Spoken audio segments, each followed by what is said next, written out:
right now from today's TMJ4. This is live at 12:30.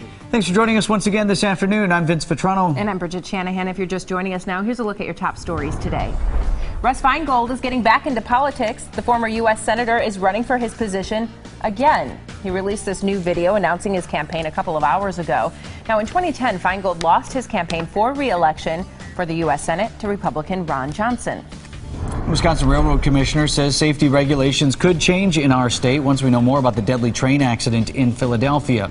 That train was going more than twice the posted limit when it flew off the tracks. Speed is regulated in Wisconsin by rail lines and the National Transportation Safety Board, with black boxes on board the trains. Two lawmakers in Madison have scheduled a hearing on lost tapes at the Milwaukee Police Department, but Chief Ed Flynn says he's not interested in testifying. The department announced earlier this week some police interview tapes are currently inaccessible. That hearing is supposed to be next week. At 12:31, let's talk about the storm team forecast. Send it over to Brian Goddard. Well, chilly out there today, Brian. It is chilly, especially here in Milwaukee near the lakefront, where inland temperatures are in the 60s, but now you have the clouds, you have the breeze, so it's a little cool there as well. The clouds have been increasing throughout the morning and now the early afternoon. The rain still well off to the west and southwest of us, where it has been a rainy day in parts of Minnesota, most of Minnesota, and parts of Iowa. We'll see those rain showers move in here late afternoon into the early evening hours. I think the best chance of rain is now after 6 o'clock. The sky definitely gray now. There's not much in the way of sun filtering through there, where most of the morning was kind of a filtered sunshine. 53 degrees. Southeast wind, however, at 14 to 20 miles per hour, adding a chill to the atmosphere. But you don't have to go very far away from the lake to get the warmer weather. 61 in Waukesha and cloudy, 60 Beaver Dam, 65 in Whitewater. It is 48 in Port Washington, thanks to that southeast wind at 10 to 20 miles per hour. So your day planner, by 3 o'clock, it is cloudy and 55 here in Milwaukee, 51 by 7 o'clock, and we'll start to see some scattered showers around, and by 10 o'clock, rain likely around here, and 50. But just in time for the weekend, a warm up. But will it rain? Answer that coming up. All right, Brian, thanks. More news now. We're learning new information this hour about the deadly train crash in Philadelphia. Officials now reporting 8 people are dead. And now the federal investigation into the deadly Amtrak train crash in Philadelphia is centering around one person, the engineer. Chris Pallone has an update. More than 24 hours after the deadly derailment, crews continue to clear the twisted wreckage of Amtrak 188 from the tracks. As investigators focus their attention to the speed of the commuter train, 106 miles per hour in a 50 mile per hour zone, and the man behind the controls, 32-year-old Amtrak engineer Brandon Boston. We want to understand what was going on. We want to understand why the train was operated that way. Was it a mechanical issue? Was it some sort of human issue? We want to, that's what we're here to do. In an interview broadcast Wednesday night, an attorney for Boston said his client has no memory of the crash. He remembers driving the train. He remembers going to that area generally, has absolutely no recollection of the incident or anything unusual. The next thing he recalls is being thrown around, coming to, finding his bag, getting his cell phone and dialing 911. As investigators focus on what caused the crash, 7 families are focused on their loss. He was wonderful. He was absolutely wonderful. Everybody looked up to my son, and there's just no other words I could say. Chris Pallone, NBC News, Philadelphia. New at noon, the father of a 14-year-old boy who accidentally killed his friend last July is being ordered to pay his family $5,000 in restitution. The 11-year-old was killed when the two were playing with the guns last summer.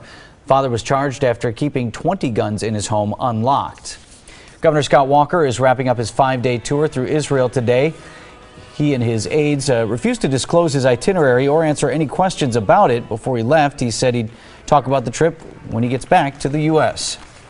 This summer, we could be allowed to go 70 miles an hour on some state highways and not get a ticket for it. The state assembly passed a speed limit increase bill that would raise the limit on some freeways. The measure just needs the governor's signature before the DOT can start putting new signs up. And the state assembly also passed a food stamp bill that would limit how much junk food recipients can buy. Those on food stamps would have to use at least 2/3 of their monthly benefits to buy nutritional foods. The bill has to pass the Senate still. The limitations imposed under that bill would require a federal waiver, something no other state has received. And that brings us to today's Sound Off question. Should there be limits on how much junk food can be purchased with food stamps? You can sound off by calling 414-967-5304 or visit us on Facebook at today's TMJ4.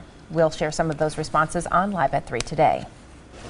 Well, people with a passion for beekeeping can begin practicing within the Fond du Lac city limits now. City Council passed an ordinance yesterday allowing beekeepers in residential neighborhoods. Residents are allowed to have 2 hives per property. I'll pick it up at the book. They're the bad boys of the art world, and you can check out their masterpieces in Milwaukee. Head down to the Milwaukee Art Museum on June 18th to see paintings like this one from Van Gogh. Nearly 70 paintings and sculptures from 68 artists who've broken boundaries in their field will be on display. The exhibit runs through September. Happy birthday to the Mitchell Park Domes. Milwaukee's living landmark turns 50 next week. And the Friends of the Domes are planning a bash to celebrate. Next Saturday, May 23rd, you can head down to the Domes for some 60s music, food, and fun.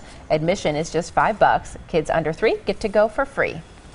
Here's a look at today's What's Hot viewer choice topics. Do you think Wisconsin Democrat Russ Feingold will be able to unseat Senator Ron Johnson in 2016? Should smokers get paid to quit smoking? Or do rallies about police shootings accomplish anything? Share your comments on our Facebook page on which topic you would like discussed on Live at 3 today. And still ahead, we're going to take a look at the markets this afternoon. And on the rise, how Wisconsin does when it comes to vaccinating kids and why doctors think our numbers could be growing.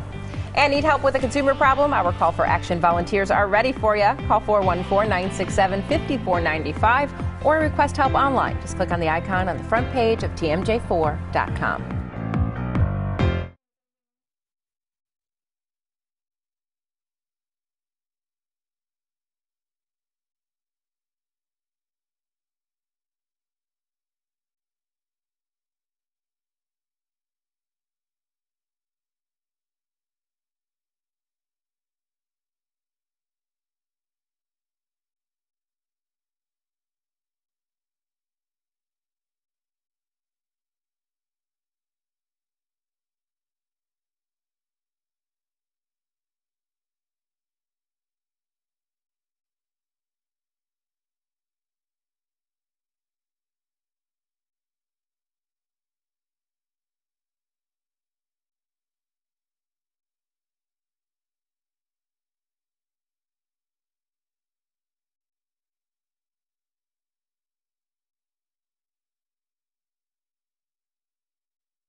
Welcome back. Take a look at the markets right now. Big day for the Dow, up nearly 200 points. It's at 18,251, up 190 points. NASDAQ up to 64 to 5046, and the S&P 500 at 2120. That's up 21 points. A recent outbreak of measles here in the U.S. exposed the reality that many families are still choosing not to vaccinate their children. Those rates, however, appear to be on the rise here. Dr. Lynn Ranta of Children's Hospital of Wisconsin is here now to talk to us about the impact of all of this. Good to see you, Doctor. Hi, nice to see you as well. All right, so let's talk about vaccinations. I think people, every time we start talking about having a measles outbreak or something we haven't seen for a while, I think people are surprised to learn, not how few, but I believe probably think we're more widely protected than we are. Right. I think that there's certainly a lot of room still for improvement. In general, 5 years ago, in our community, when we thought about vaccines for kids 2 and under, only about 50% of young children were completely vaccinated and up to date. Well, let's talk about how you're doing within the Children's Hospital system. I know numbers are up for you. I'm looking at one here, Children's Hospital of Wisconsin up from 53% to now 73% for a certain category of children. Right. So 5 years ago, we decided we really wanted to do something to really make an impact on the health in our community. So for the last 5 years, we've really worked at trying to improve vaccine rates and improve awareness around the importance of vaccines.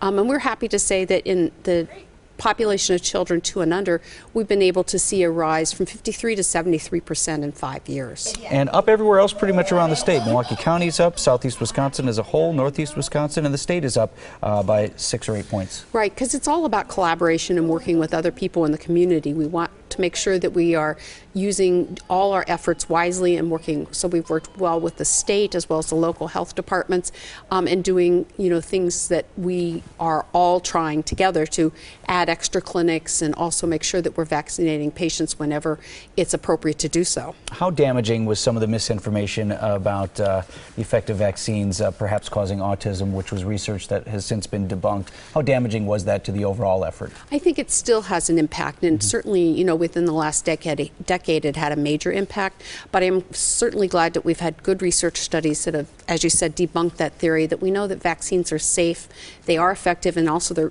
important because the germs are still around. Oh, we only have a few seconds left, but how do you know all this stuff? Is there reporting, or do doctors' offices report to you? How do you guys Right, keep we work keep a handle on together. it? I mean, we have 60 primary care physicians who we talk with closely about what they're seeing in their practices, and we also make sure we read the research and the literature as well.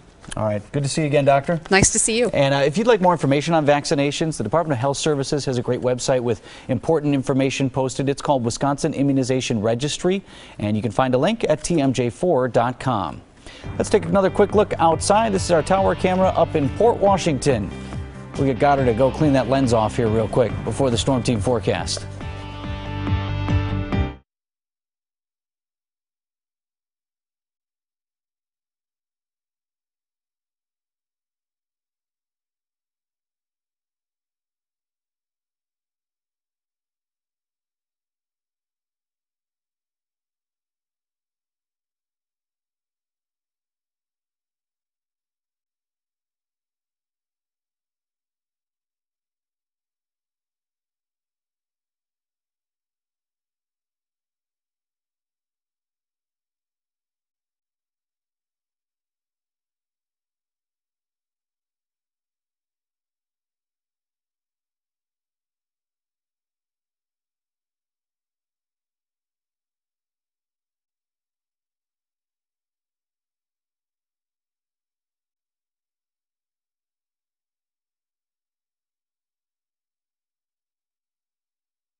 Hi again, everyone. It's Thursday, and while it has been cool this week, it has not stopped you from getting out there and taking some great outdoor pics.